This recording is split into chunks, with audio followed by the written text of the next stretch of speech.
चाहिए। आपको आपका परम मित्र ही आपको सीक्रेट बातें बताता है। राह चलने वाला व्यक्ति आपके साथ सीक्रेट बातें शेयर नहीं करता। अगर आप रोज परमेश्वर के साथ बैठते हैं तो ही आप उसके मित्र हैं। अगर आप उसको हफ्ते बाद मिलते हैं तो आपकी मित्रता है, लेकिन वो टाइप की मित्रता नहीं है कि परमेश्वर आपसे अपनी गहरी बातों को शेयर करे।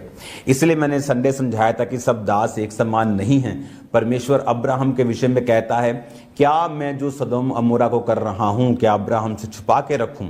क्या अब्राहम जो अपने घराने को भी अपने पास आज्ञा देगा कि मेरी राहों पे चलो, क्या मैं उससे इन बातों को छुपा के रखूं? तो परमेश्वर बहुत से और यहूदी भी होंगे और बहुत से अब्राहम की तरह परमेश्वर को मानने वाले होंगे, लेकिन परमेश्वर अब्राहम को अपना मित्र कहता था। ये संभव है जब आप परमेश्वर के वचन के साथ जुड़ते हैं, आप परमेश्वर की आत्मा को प्रसन्न रखते हैं। और ये जब मैंने संडे आपको एक बात बताई कि परमेश्वर के भवन के साथ जुड़ना क्यों जरूरी है, क्योंकि जब आप बाइबल के वचनों को पूरा करने लगते हैं, आप पवित्रताई में जीना शुरू करते हैं, आप प्रेयर्स करना शुरू करते हैं, आप फास्टिंग करते हैं, आप बीजों को बोते हैं, तो भवन बाइबल ये भी कहती है, पौलुस कहता है कि कलीसियाओं की रीति के अनुसार इकट्ठे होना नहीं छोड़ना। सप्ताह के पहले दिन, संडे वाले दिन, पहले लोग सैटरडे इकट्ठा होते थे, शनिवार इकट्ठा होते थे, सबत का दिन था, लेकिन उसके बाद संडे हो गया यीशु मसीह के जी उठने का दिन। पौलुस कहता है इकट्ठा होना नहीं छोड़ना, लेकिन आज लोग बोलते हैं घर बैठकर परमेश्वर की बंदगी कर लेते हैं, घर बैठकर वचन सुन लेते हैं, आज गेस्ट ने आना है, आज काम है।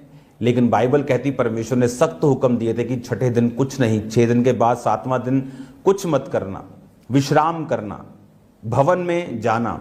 और अब जब परमेश्वर ने ग्रेस का युग दिया है, जब यीशु मसीह ने अपना राजा, अपना याजक हमें बना दिया, तो हमें कितना और अधिक उनकी आज्ञाओं को मानना चाहिए। और मैंने देखा है जब एक व्यक्ति वचन के साथ जुड़ा हुआ होता है, वो भवन के साथ जुड़ा हुआ होता है। बाइबल कहती मूसा भी जब छुड़ाया गया, आप अगले पार्ट में कल उसे सुनेंगे इस वचन को, उसने कहा था कि मैं यहोवा का निवास स्थान बनाऊंगा।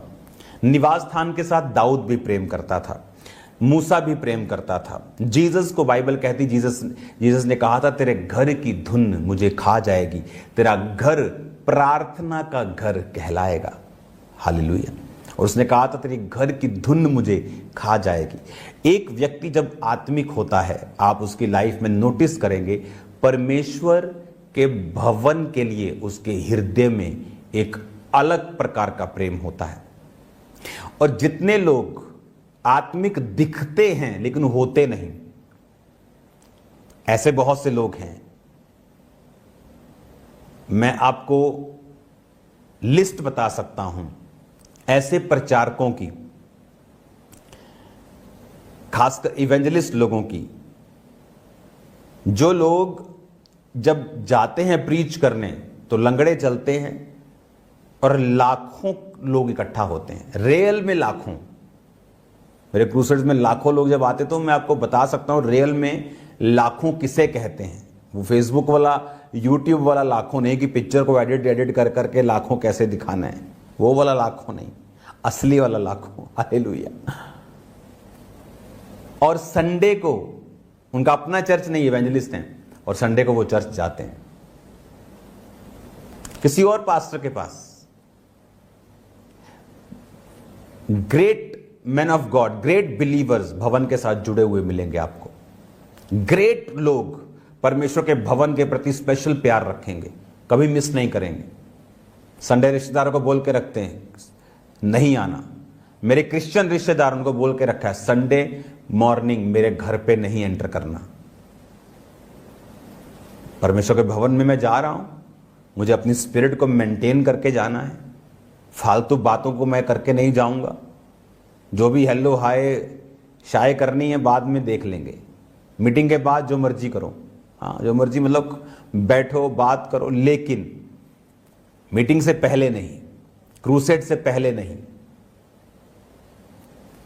हालेलुया।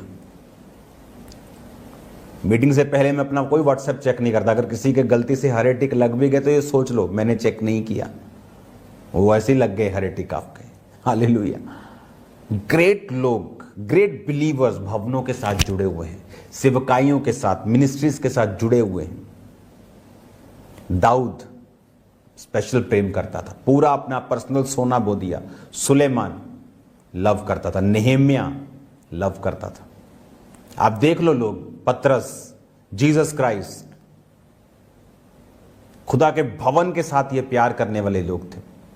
मूसा, अभी किसी ने सोचा भी नहीं कि यहोवा के लिए भवन बनेगा। सोचा कि वो तो आसमानों का खुदा है, उसके लिए क्या निवास स्थान बनाएगा, लेकिन मूसा कहता, निर्गमन 15 उसकी अगर हम 2 आयत पढ़ेंगे, मैं कल इसके विषय में बोलूंगा, आप उसे पढ़ना।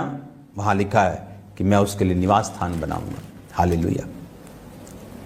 हम बाइबल के वचनों को अगर पूरा नहीं करेंगे और उस हिसाब से अपने आप को तैयार नहीं करेंगे, इसीलिए आज क्रिश्चियनिटी जो है वो हीलिंग्स, वो डिलीवरेंस हर एक जगह नहीं होती।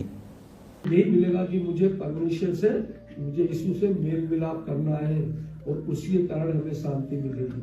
बाइबल में सबसे पहले आपको ये चीज मिलेगी। इसलिए बाइबल को जो लोग कभी कभी पढ़ते हैं तो आप निकाले मत्ती 6:11।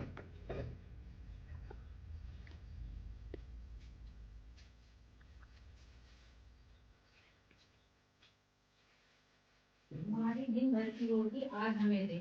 दिन भर की रोटी कौन सी रोटी है? ये वचन, ये है वचन। दिन भर की रोटी वो रोटी नहीं है, दिन भर की रोटी दे। दिन भर हमें बाइबल का स्मरण, बाइबल के वचन, बाइबल के ध्यान करना चाहिए। दिन भर की रोटी हमें दे। तो दिन भर रोटी खाओगे आप, एक बार खाते हो तो परमेश्वर बोलता है कि सुबह रोटी खाना, शाम को खाना, लेकिन दिन भर की रोटी हमें दे। ये वचन हम भूल नहीं पाए, जब चले जाए बचे नहीं और उसको याद करें। तो ये है वचन। परमेश्वर ने बोला दिन भर की रोटी मुझे दे। तो हमें ये रोटी जब मिलेगी जब हम बाइबल को खोलेंगे और जब इसको पढ़ेंगे। लोग क्या समझते हैं, मेरे लड़कों क्या ख्याल है कि मेरे माता पिता जाते हैं चर्च, वो चले जाते हैं। ये अधूरी बात है, कुछ ही हासिल नहीं होगा उससे, क्योंकि लिखा है, परमेश्वर बोलता है जो आया वो जाएगा और जो पढ़ेगा वही जाएगा। इसीलिए दिन भर की रोटी मुझे दे। तो परमेश्वर का जो हथियार है वो दिन भर जो प्रार्थना मैंने बोली कि रोज हर बार करना चाहिए। परमेश्वर का वचन पढ़ते पढ़ते हर बार पढ़ना चाहिए। परमेश्वर का वचन हम संडे को आते, बुधवार को आते, मंगलवार को आते, यही करेंगे। वचन यहाँ पे लिखे बताए जाते हैं, वो हमारे अंदर स्मरण चलता रहना चाहिए, मंथन होता चलना चाहिए। तो वो हमारे दिन भर की रोटी है जो हमें बाइबल पढ़ना बहुत जरूरी है। और दूसरी बात, बाइबल वो उठाई कहीं भी बीच में से पढ़ना, ये दूसरे लोग करते हैं। जाए ड्यूटी गए, ऑफिस गए, काम पे गए, उठाई खोली, आंख बंद करी, धन्यवाद दिया, बीच में से खोल लिया, बीच में खोल लिया, चल दिए, ये हो गया काम। ये सबसे बुरी बात है। क्या बच्चा स्कूल जाता है तो बच्चों को सीधा क्या डायरेक्ट कॉलेज में उठा देते हैं? सिखाते हैं ना उसको KG1 KG2, और आपने उठाया बाइबल को खोला तो कर जाते हैं। कई लोग तो जो कैलेंडर होता है उसको देखते, हाँ आज का वचन ये है। ये सिर्फ मिथ्या है, अपने आप को खुश करने की मिथ्या है, इससे कुछ नहीं होता है। जब पत्थर घिसता है ना तो जब आग निकलती है, तो अब आपके अंदर आग पैदा होगी ही नहीं ना, कितना भी कर लो आप, वही बाइबल रख लो, तकिए के नीचे रख लो, सजा लो, वचन घर में लिख लो, उससे कुछ नहीं होता है। खुद को घिसना पड़ेगा आपको, खुद को करना पड़ेगा, जब जाके आपको मालूम पड़ेगा कि कुछ नहीं।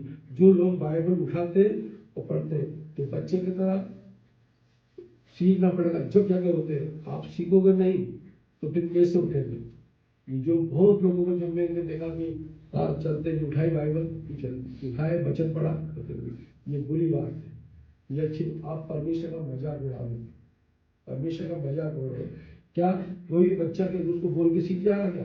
आप पढ़ाओगे, उसको डांटोगे, समझाओगे, जब जाकर सीखता हो। तो निकाले नीति वचन 30:8, रोटी मुझे निर्धन कर, प्रतिदिन की रोटी, प्रतिदिन बाइबल का अध्ययन करना जरूरी है, प्रतिदिन। अब ये बहाना बन जाए कि समय नहीं मिला, समय तो रात में ही मिलता है। परमेश्वर कहता है कि हमारा प्रभु बोलता है कि ना मैं उठता हूँ ना सोता हूँ, तो कभी भी उठाओगे वो तो याद करेगा। कभी भी उठाओ, 1 बजे 2 बजे, जब मेरे को नींद खुलती है मैं 2 बजे उठता हूँ, बाइबल पढ़ता हूँ, वो करता हूँ। ठीक, जब तक दिन भर की रोटी मुझे दे।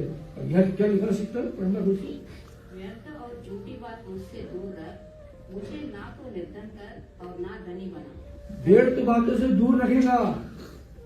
व्यर्थ बातें जब पढ़ोगे तो व्यर्थ बातों में, गंदी संगति में, बुरी संगति से दूर सिखाएगी बाइबल। और आपको रोटी चाहिए, वो बाइबल को पढ़ना जरूरी है, प्रतिदिन पढ़ना है उसको। इसलिए परमेश्वर बोलता है जब ज्ञान देते हैं। एक बार एक संत को परमेश्वर ने दर्शन में देखा, बोला कि जो चिन्ह तुझे मिलेगा वहां पर तू रुक जाना। जब वो प्रभु का दास गया, उसको चिन्ह मिला तो वहां रुक गया। लेकिन वहां पर बाइबल का असर क्या होता है, वहां पर जब गया तो वहां पर दूसरा कोई संत था, तो वो आपसे उस संत को बोलता है कि तू यहाँ पर नहीं रह सकता। तो बोले मेरे परमेश्वर ने मुझे कहा है कि ये चिन्ह मिला है तो मैं यहाँ रहूंगा। तो वो बड़ा क्रोधित था, बोले तू नहीं रह सकता। बोले मैं सब आपकी बात मान लूंगा, लेकिन मेरे परमेश्वर ने बोला मैं यहाँ रहूंगा। तो वो क्रोध में तो श्राप देता है उसको कि तू यहाँ रहेगा तो यहाँ सांप और बिच्छू पैदा होंगे, सांप और बिच्छू पैदा होंगे। उसने जो प्रभु का दास था, जो बाइबल पढ़ते नम्रता सीखी, उसने हाथ जोड़ के बोला कि आपका ये वचन यहाँ पे पूरा हो। फिर बोला कि आप मेरा भी एक वचन सुन लो कि आपने कहा यह सांप बिच्छू पैदा होंगे, ये होंगे, लेकिन मैं प्रभु के नाम से कहता हूं कि सांप और बिच्छू पैदा होंगे, लेकिन किसी को काटेंगे नहीं, किसी को काटेंगे नहीं। तो ये नम्रता जब बाइबल पढ़ते हैं तो आपके अंदर आप कौन हो, आप क्यों आए हो, आप किस विषय में आए हो, आपको क्या करना है, ये बाइबल बताएगी आपको। लेकिन बाइबल उठाई, बीच में से पढ़ी, कभी कभी पढ़ी, तो वो ऐसा हिसाब है कि नल के नीचे खाली बाल्टी को उल्टी रखने वाली बात है। तो इसलिए प्रतिदिन की रोटी हमें दे। व्यर्थ बातों में बाइबल अलग हटाएगी, व्यर्थ दोस्ती से अलग हटाएगी। तुमने क्या खो दिया, बाइबल बताएगी तुमने क्या खो दिया। कहता है ना बाइबल नीति उसमें प्रकाशित बात में, तू कहां से गिरा है, तो वो बताएगी बाइबल। अब निकाले मत्ती 4 का 4।